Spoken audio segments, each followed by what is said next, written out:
Happy Thanksgiving! And to my American fans, Happy Columbus Day. And while we were stuffing our faces with turkey, some hockey happened. And the Leafs won their home opener? It's been a while since we could say that. Welcome to the penalty box.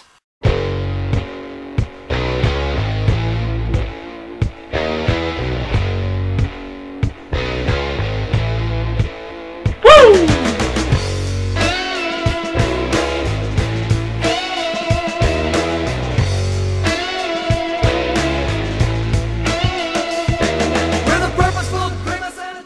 Guys, you'll notice for this video I'm not wearing my regular jersey. No laces, no C.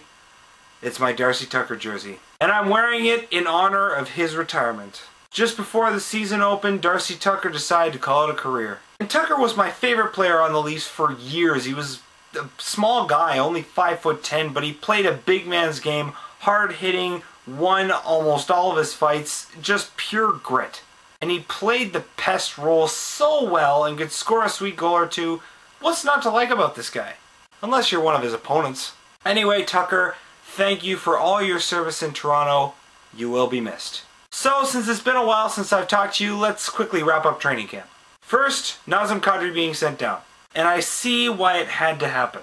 Yeah, he turned in an amazing effort in one of our preseason wins against the Sens, but where was that effort at the beginning of the preseason? If he could do that more consistently, which he will, give him time, he makes the team no contest. I just want to say though that I agree with Don Cherry about the way he was treated. For those of you that don't watch Coach's Corner, Cherry said that Kadri was treated unfairly by the coaching staff. And I agree, Ron Wilson was constantly criticizing Kadri's play, turning pucks over, not playing well away from the puck, etc.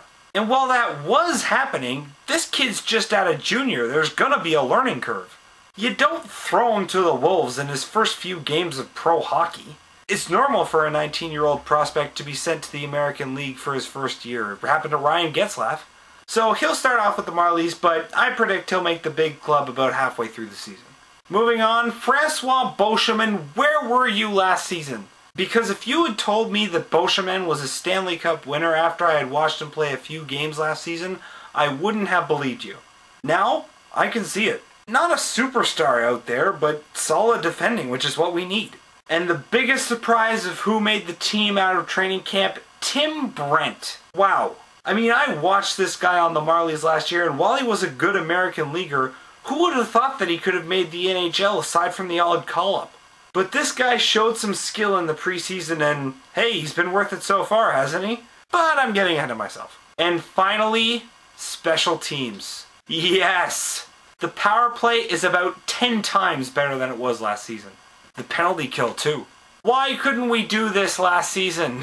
Penalty killing was the bane of our existence. All of a sudden, hey, it's not a foregone conclusion that the opponent will score when they go on the man advantage. Anyway, let's move on to the regular season. Here we go, home opener. Leafs win 3-2 against the Montreal Canadiens in the home opener of the 2010-2011 NHL season. Fun fact, this was the first home opener that the Leafs won since the year 2000. Yep, 10 years since we won our first game at home. You know that feeling when you have joy mixed with depression? Yeah, I've never had it before now either. Anyway, putting that decade of home losses behind us, the Leafs jumped out to a 2-goal lead with Tim Brent scoring in the first and Phil Kessel increasing that lead in the second. And bravo, Tim! Making the team out of the AHL against all odds and then scoring the first goal of the 2010 season for the team he grew up watching? That's storybook right there. The Habs answer back in the second with Dustin Boyd scoring off of a brutal Carl Gunnarsson turnover in his own end. And people were all over Gunnarsson after this game, and I can't say he didn't deserve it. Should he be sent down? No, but even Carl himself would tell you that he had a very bad game defensively. But midway through the third, Clark MacArthur regains a 2-goal lead on a beauty of a goal, sweet deke of spot check, in his first game as a Leaf. All of a sudden, the signing of this random second or third liner I'd never heard of before doesn't look so bad. Jeff Halpern replied for the Habs, bringing it within one, giving off an eerily similar feeling to last season's home opener, when they tied it in the final minute of the third to force overtime, in a game they went on to win. The Habs pulled Price for the extra attacker, and here we go again. But J.S. Giguere reminded us once and for all that his name was not Vesa Toskala, making 2 brilliant and key saves in the final 30 seconds to preserve the Leafs' victory for the first time in a decade. That's the way to start a season. And I want to say, if anyone is lucky enough to have the opportunity to watch the Leafs take on the Habs at some point this season, do not pass that up. Because that will be a very exciting game if the first game is any indication. Another positive, it didn't take us 8 games to get to our first win this time around. Moving on to our second game, the Leafs whopped the Senators 5-1 in the first edition of the Battle of Ontario. This was more like the slaughter of Ontario. Because the Leafs just dominated this game the whole way through on the scoreboard and dictated play. And of course we had a few of those sweet fights that characterized the Battle of Ontario. Mike Brown and Chris Neil went at it, which pretty much ended in a tie. Impressive considering the height advantage Neil has over Brown. Chris Versteeg and Mike Fisher dropped the gloves in a bizarre matchup. And even though it ended with them being separated by the refs, it could be argued that Fisher won this one after pulling Versteeg's jersey over his head.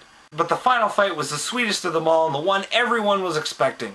Colton Orr knocked out Matt Karkner. Again. Moving on to the scoring, out of the 5 goals scored against the Sens, 3 of them were from the players that scored in the season opener. Phil Kessel, Tim Brent, and Clark MacArthur. And who knew that Brent and MacArthur would pay off right away? Nikolai Kulemin and Chris Versteeg round out the Leafs' goals, and they cruised to a 5-1 victory. J.S. Giguere was a wall again in net, even though he wasn't tested as much this time around as he was against the Habs, facing only 18 shots. And that goal that ruined his shutout bid can't really be called his fault, it was really just a bad bounce. Jumped over a defender's stick when he rushed back for the icing call, scooped up by Alfredsson for a cross-ice pass to a wide-open Jason Spezza, but that's all the Sens could muster. And to emphasize how impressive this 2-game winning streak to start the season is, we're coming off a season where it took us 14 games to get to this point on November 6th. That's an entire month of hockey to get more than 1 victory. And one of the sweetest things about starting the season on this win streak is that nobody, not one hockey analyst, gave us the ghost of a chance this season. But here we are, 2 wins to start in spite of the naysayers. Now, not to get ahead of myself, I don't think that the Leafs will be the team to beat this year.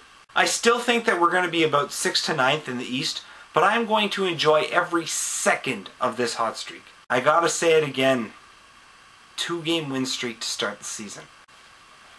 Let's make it 3 on Wednesday. Go Leafs, go!